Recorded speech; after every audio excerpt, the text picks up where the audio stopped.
Hey, thanks everybody. Nice. Very nice. Warm welcome. I think it would suck to be a cicada, don't you? Think about their lives. Look around outside, their dead bodies are scattered all over the streets, still twitching. This is the way they live. They ram their head full speed into walls, they get chewed in half by wasps, and they maybe get laid once in their lives. If I had to live like that, I'd scream all the time too. Someone please make love to me and make this all worthwhile! The wasps are coming! I can relate is what I'm trying to say. And that is how you get the attention of the people in the back. Scream. Scream. Heard a saying I like about cologne. They say, what is it? Oh, yes. Cologne should be discovered, not announced.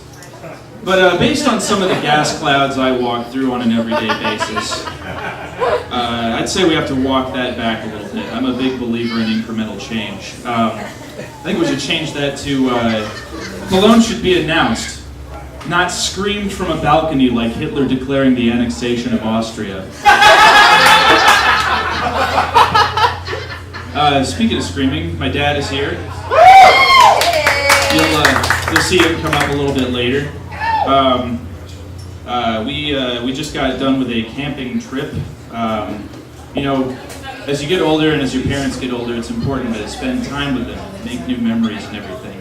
I'm going to share with you a very special memory from this camping trip we just took together. It's the middle of the night. I had just managed to fall asleep on a very uncomfortable cabin mattress in the middle of the woods, middle of nowhere, unfamiliar place, when from the corner of the room I found out something about my father. He screams in his sleep now. So if you can imagine being awoken in the middle of the night to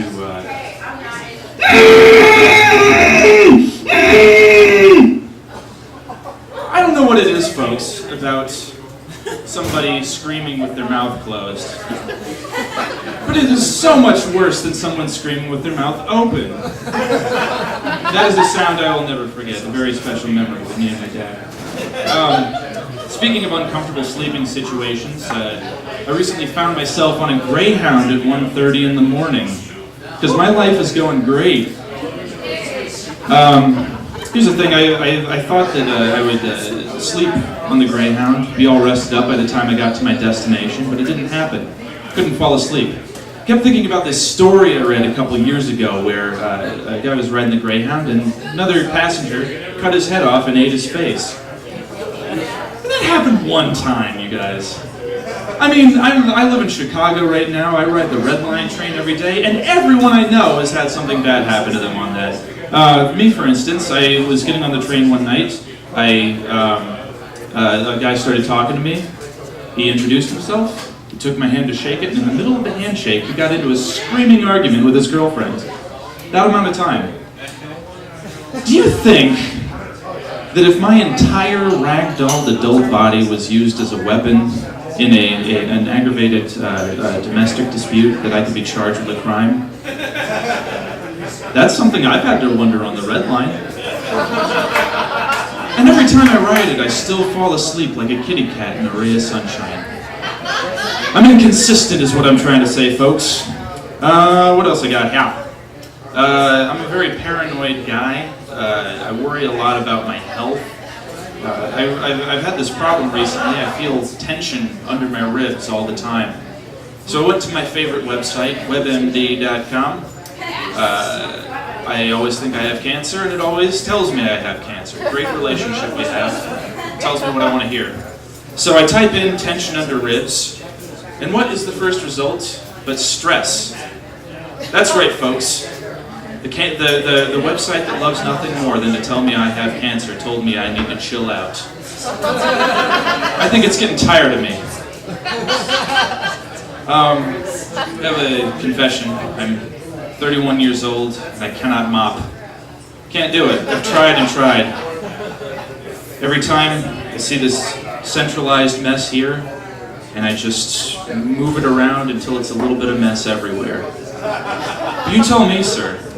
How am I supposed to clean up a liquid mess by slopping dirty water on it and then dragging doll hair around on the end of a stick?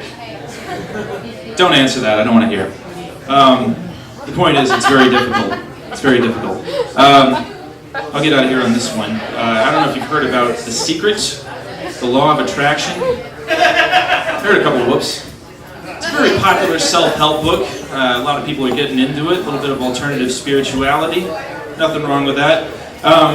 The premise behind this thing, I think, I'll be very brief about it, is that if you wish for something very, very hard, and you make a face like you're constipated,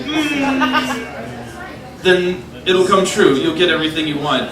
It's longer. It's in book form. That's how you sell copies, folks. I wanted to come up with something like that of my own because I like money and I would like a lot of it. So my thing is that I will just make people feel sorry for me until they give me stuff. It works. Look at my hair right now. You see this? It's not good. My idea was that I would make it look worse and worse until someone offered me a free haircut. And it finally happened. I think that's how The Secret works. I'm deliberately ripping it off. And that's how you're going to see me on the cover of a book at your local failing bookstore. Thank you very much. I'm Huck Poe.